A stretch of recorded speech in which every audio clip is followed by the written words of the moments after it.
20. Day, എന്റെ കുഞ്ഞിനെ കൊന്ന് നീ ഇവിടെ സുഖമായി ജീവിക്കാമെന്ന് വിചാരിച്ചോ? സമ്മതിക്കല ഞാൻ നിന്നെ. അമ്പിയമ്മ അത് കേട്ട് ഞെട്ടിക്കൊണ്ട് എല്ലാവരും നിന്നു. ശബ്ദം കേട്ട് അയൽക്കൂട്ടം അവിടെ കൂടിയിട്ടുണ്ട്. എന്തൊക്കെയാ ഇവർ ഈ പറയുന്നേ? നിങ്ങൾ ആരാ? അയ്യാന അമ്മ, ഞാൻ ആരാ എന്താ എന്നൊക്കെ ഇവൾക്ക് നന്നായി അറിയാം. അബിയമ്മ, നീ മിണ്ടാതെ നിൽക്ക്. ഇതിനാണോ നിന്നെ ഇങ്ങോട്ട് കൊണ്ടുവന്നത്? അബി മുത്തശ്ശൻ, എന്റെ മോനെ കൊന്നവളോട് പിന്നെ ഞാൻ എങ്ങനെയാ സംസാരിക്കേണ്ടത്? അബിയമ്മ, അയ്യാന എല്ലാം കേട്ട് ഞെട്ടി നിൽക്ക. നിനക്കിപ്പോ ആളോടെ കൊല്ലലുമായോ പണി? ചേട്ടത്തി അത് കേട്ടതും അയാന അവളെ തുറുപ്പിച്ചു നോക്കി. എന്നെ നോക്കി പേടിപ്പിക്കുക ഒന്നും വേണ്ട. ഇന്നലെ കേട്ടതാ നീയും മായയും കൂടെ അവനെ കുറിച്ച് പറയുന്നത്. ചേട്ടത്തി, ഓ അപ്പൊ അതാണ് കാര്യം. ഇതിന് പിന്നിൽ നിങ്ങളാണെന്ന് സാരം. കൊള്ളാം. അയ്യാന, എന്റെ മോനെ കൊന്നിട്ട് ഇവിടെ കിടന്ന് പ്രസംഗിക്കാൻ നിൽക്കണ്ട. അമ്മ, സ്വന്തം മകൻ മരിച്ചതിന് എന്റെ വീട്ടുമുറ്റത്ത് വന്ന് ചോദിക്കാൻ നാണമില്ലേ നിങ്ങൾക്ക്? അയ്യാന ആ ചോദ്യം കേട്ടതും അവരൊന്ന് അടങ്ങി ഒന്ന് ഞെട്ടി നോക്കി. ഓഹോ, നീ അവനെ മയക്കിയെടുത്തിട്ട് ഇപ്പൊ ഓരോന്ന് പറഞ്ഞ് അവന്റെ മനസ്സ് മടുപ്പിച്ച് കൊന്നിട്ട് അതിന് തെളിവായി ഇവളെനിക്കെല്ലാം പറഞ്ഞു തന്നതാ. അപ്പിയമ്മ അവർ ചേട്ടത്തിയെ ചൂണ്ടിക്കാണിച്ചുകൊണ്ട് പറഞ്ഞു. എന്ത്? ഞാൻ അവനെ മയക്കിയെടുത്തു എന്നോ? ഞാനായിട്ട് ഇവിടെ എല്ലാം വിളിച്ചു പറയാനുള്ള അവസരം നിങ്ങളായിട്ട് ഉണ്ടാക്കാൻ നിൽക്കരുത്. നല്ല മാന്യമായി ജീവിക്കുന്ന കുടുംബമാണ് ഞങ്ങളുടേത്. അത് നിങ്ങളായിട്ട് നശിപ്പിക്കരുത്. അയ്യാന, നല്ല മാന്യമായൊരു കുടുംബം പോലും. അറിയട്ടെ എല്ലാം നിന്റെ തനി ഗുണം. ഇവേ എന്റെ പയ്യന്റെ കൂടെ നടക്കുവായിരുന്നു പണി. ഓരോന്ന് പറഞ്ഞ് അവൻ ഇവളുടെ കൂടെ നിർത്തിയിട്ട് ഇപ്പോ എന്റെ മോനെ ഇവൾ കൊന്നിരിക്കുന്നു. അബിയമ്മ ഒന്ന് നിർത്തുന്നുണ്ടോ? നിങ്ങൾ ഇത്ര നല്ല അമ്മയായിരുന്നെങ്കിൽ മകൻ മരിച്ച് 3 ദിവസം കഴിയുമ്പോഴേക്കും ഇങ്ങോട്ട് ചോദിക്കാൻ വരികയാണോ വേണ്ടത്? പിന്നെ അവൻ മരിക്കാൻ കാരണമാരാ? നിങ്ങൾ ഒരാൾ കാരണമാണ്. അന്ന് രാവിലെ കൂടെ കാണാൻ വന്നപ്പോൾ എന്നോട് പറഞ്ഞതാ അവന് താല്പര്യമില്ലാത്ത ഒരു വിവാഹത്തിന് നിങ്ങൾ നിർബന്ധിച്ചു എന്നൊക്കെ. നിങ്ങൾ സ്വന്തം നേട്ടത്തിന് വേണ്ടി എന്തും ചെയ്ത് കാണിച്ചപ്പോൾ അല്ലേ? എന്നിട്ട് പിന്നെ എന്നെ എന്ന് പറയാൻ നിങ്ങൾ ആരാ? ഓഹോ, ഇവൾ പറഞ്ഞല്ലോ നീ അവന്റെ ഇഷ്ടം അംഗീകരിക്കാത്തത് കൊണ്ടാണെന്ന്. അബിയമ്മ, ഓ ഒരു വട്ടം അംഗീകരിച്ചതിന്റെ പേരിൽ നിങ്ങൾ എന്റെ അച്ഛനെ ആക്സിഡന്റാക്കി ആ കിടപ്പ് കിടത്തിയത് ഞാൻ മറന്നിട്ടില്ല. എന്നിട്ട് വീണ്ടും ഞാൻ ഇനി അംഗീകരിച്ചു, എനിക്കിനി ബാക്കിയുള്ളവരെ കൊല്ലുന്നത് ഞാൻ നോക്കി നിൽക്കണോ? ഞാൻ പറഞ്ഞതാണ് അബിയോട് എനിക്ക് താല്പര്യമില്ല എന്ന്. എന്നിട്ട് എന്റെ പുറകെ വന്നത് അവൻ തന്നെയാണ്. അയാന ദേഷ്യത്തിൽ പൊട്ടിത്തെറിച്ചതും എല്ലാവരും ഞെട്ടി നിൽക്കുമായിരുന്നു. എന്തൊക്കെയാ ഞാൻ ഈ കേൾക്കുന്നേ? ഈ കുട്ടി പറഞ്ഞത് സത്യമാണോ? അബിയുടെ മുത്തശ്ശൻ ദേഷ്യത്തിൽ അബിയുടെ അമ്മയോട് ചോദിച്ചതും അവരൊന്നും മിണ്ടിയില്ല. ഇവളോട് ചെയ്തതിനെല്ലാം ക്ഷമ പറയാം എന്നും പറഞ്ഞു ഇവിടെ വന്ന് ഭയക്കുണ്ടാക്കി ഇപ്പോൾ നടക്കുന്നതെല്ലാം എന്താ? അതിനൊന്നും അവരിൽ മറുപടിയില്ലായിരുന്നു. അവരൊന്നും മിണ്ടിയില്ല. ഓഹോ, നിങ്ങളെല്ലാം വലിയ കൊമ്പത്തുള്ളതാണെന്ന് വിചാരിച്ച് ഇവിടെ വന്ന് ഭയക്കുണ്ടാക്കാം എന്നാണോ? നിങ്ങൾ ഓരോന്ന് ചെയ്ത് എല്ലാം ഇവളുടെ തലയിൽ ഇടുവാണോ? വലിയ വീട്ടിലെ ആളുകളല്ലേ എല്ലാം ഞങ്ങൾ പാവപ്പെട്ടവരുടെ തലയിലിട്ട് ഊരാൻ നോക്കുവാണല്ലേ? സ്വന്തം മോനെ സ്വാർത്ഥത കൊണ്ട് കൊന്ന് ഇപ്പോ അയാനെയാണോ കുറ്റം പറയുന്നേ? ആഹാ, അവളുടെ അച്ഛനെ നിങ്ങളാണല്ലേ അങ്ങനെ ആക്കി തീർത്തേ? അയൽക്കൂട്ടം ചുറ്റും കൂടി ചോദ്യമായതും അവരെല്ലാം പെട്ടെന്ന് വണ്ടിയിലേക്ക് കയറി. അവർ പെട്ടെന്ന് വണ്ടിയുമെടുത്തു പോയതും ചേട്ടത്തി ദേഷ്യത്തിൽ അവളെ ഒന്ന് നോക്കി കയറിപ്പോയി.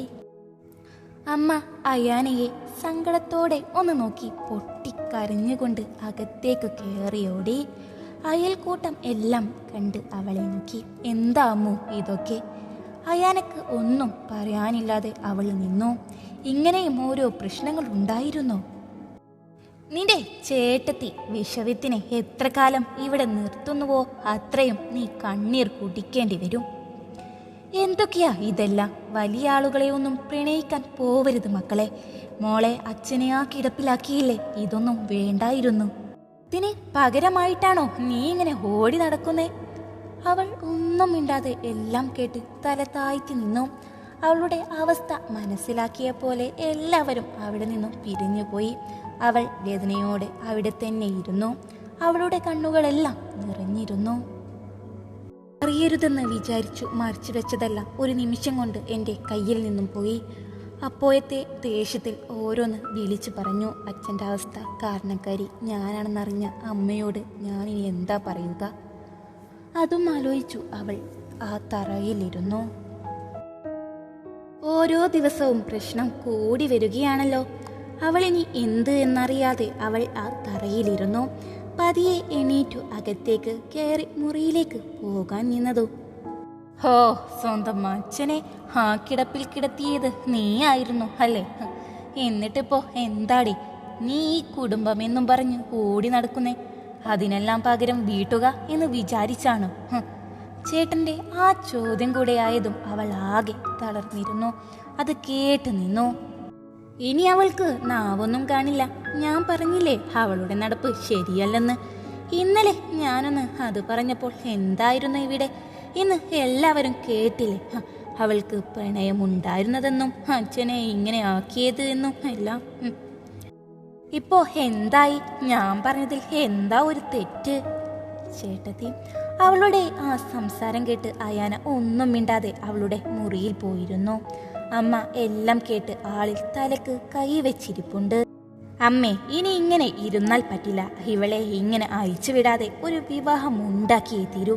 അവൾക്ക് പ്രായം 18ഒന്നുമല്ലല്ലോ. ചേട്ടൻ അത് കേട്ടതും ചേട്ടത്തി അയാളെ സൂക്ഷിച്ചു നോക്കി. അവളെ പിടിച്ചു കെട്ടിച്ചു വിട്ടാ പിന്നെ ആര് പണിക്ക് പോകും? ചേട്ടത്തി ആത്മ. വീൽചെയറിലിരിക്കുന്ന എനിക്കും ചെയ്യാൻ കഴിയുന്ന ജോലികളുണ്ട്. അതെല്ലാം ചെയ്ത് നമുക്ക് ജീവിക്കാവുന്നേ ഉള്ളൂ. അവൾ പണിക്ക് പോയത് ഇന്നത്തോടെ നിർത്തി. ചേട്ടൻ അയാന എല്ലാം കേട്ട് ഞെട്ടലോടെ തന്നെ അങ്ങനെ ഇരുന്നു. അമ്മയ്ക്കും ഒന്നും മിണ്ടാനില്ലായിരുന്നു. അമ്മേ, നിങ്ങളോടാണ് ഞാൻ ഈ പറയുന്നത്. ആ പയ്യന്റെ കൂടെ നടന്ന് അവൾ അച്ഛനെ അങ്ങനെയാക്കി.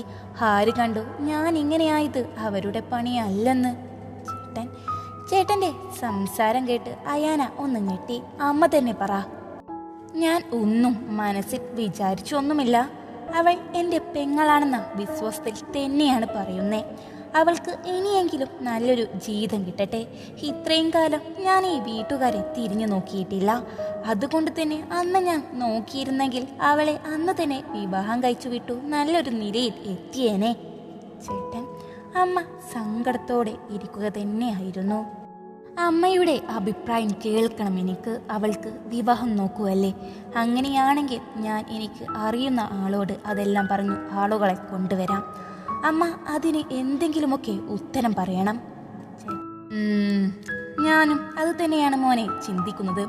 അമ്മുവിനെ വിവാഹം കഴിച്ച് നല്ല ജില്ലയിൽ ജീവിക്കുന്നതൊന്ന് കണ്ടാൽ മതി എനിക്ക്. എന്നാ ഇനി അതിനു വേണ്ടത് നോക്കാം. ചേട്ടൻ അതും പറഞ്ഞ് അവൻ മുറിയിലേക്ക് പോയി. കൂടെ തന്നെ ചേട്ടത്തിയുമുണ്ട്. അമ്മ അവിടെ നിന്നും എണീറ്റ് പോകാൻ നിൽക്കുമ്പോൾ വേദനയോടെ അമ്മയെ നോക്കുന്ന അയാനയെ കണ്ടിട്ടും അത് നോക്കി എന്നല്ലാതെ ഒന്നും മിണ്ടാതെ അമ്മ പുറത്തേക്കിറങ്ങി. അമ്മയുടെ ഈ പെരുമാറ്റം അവളിൽ വേദനയുണ്ടാക്കി. രാവിലെ തന്നെ വിവരമറിഞ്ഞ് മായ അയാനയുടെ വീട്ടിൽ എത്തിയിരുന്നു. വണ്ടിയുടെ ശബ്ദം കേട്ട് അയാന പുറത്തേക്ക് വരുമ്പോൾ അവളുടെ പുറകെ തന്നെ ചേട്ടത്തിയും എത്തി. ആ മായേ, വാ കേറിയിരിക്കു. അയാന എന്താടി പ്രശ്നം? ആളുകൾ പറയുന്നത് കേട്ടാ ഞാൻ വരുന്നേ. മായ ആരായത്? നിന്റെ കൂടെ നടന്ന ഇവൾ ഇങ്ങനെ ഓരോന്ന് പഠിച്ച് ഓരോരുത്തരെ കുയിലേക്ക് കിടത്തിയേ. ചേട്ടത്തി അവരുടെ അടുത്തേക്ക് ചേട്ടത്തി വന്നുകൊണ്ട് പറഞ്ഞതും മായാവരെ ദേഷ്യത്തിൽ നോക്കി. നിങ്ങളുടെ കാര്യം നോക്ക്. മായ, ഞാൻ പറഞ്ഞു തരാടി ആരെ കാര്യം നോക്കണമെന്ന്. നിനക്കും എല്ലാം അറിയുമായിരിക്കുമല്ലോ. നീ ഇനി ഇങ്ങോട്ട് വരുന്നത് എനിക്കൊന്ന് കാണണം. അവളുടെ വിവാഹം കഴിയുന്നവരെ അവൾ ഇവിടെ നിന്നും പുറത്തേക്ക് ഇറങ്ങില്ല. ചേട്ടത്തി അയാന, നീ വാ തുറന്നു പോകരുത്. നീ ഒറ്റൊരാൾ കാരണമാണ് ഈ കുടുംബം ഇപ്പോൾ ഇങ്ങനെയായേ.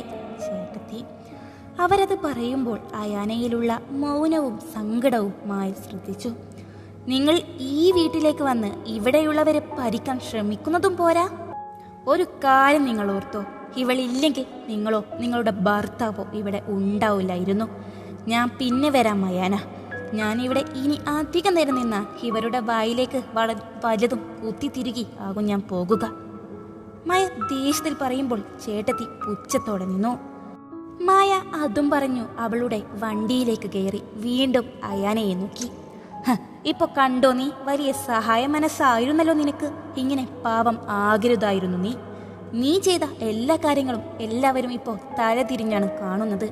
നിനക്ക് ഇപ്പോഴും മനസ്സിലായിട്ടില്ലെങ്കിൽ പിന്നെ നിനക്ക് ഒരിക്കലും ഒന്നും മനസ്സിലാവില്ല. അതും പറഞ്ഞ് മായ പോയി. അയാന അവരെ ഒന്ന് ദേഷ്യത്തിൽ നോക്കി അകത്തേക്ക് പോയി. തുടരും.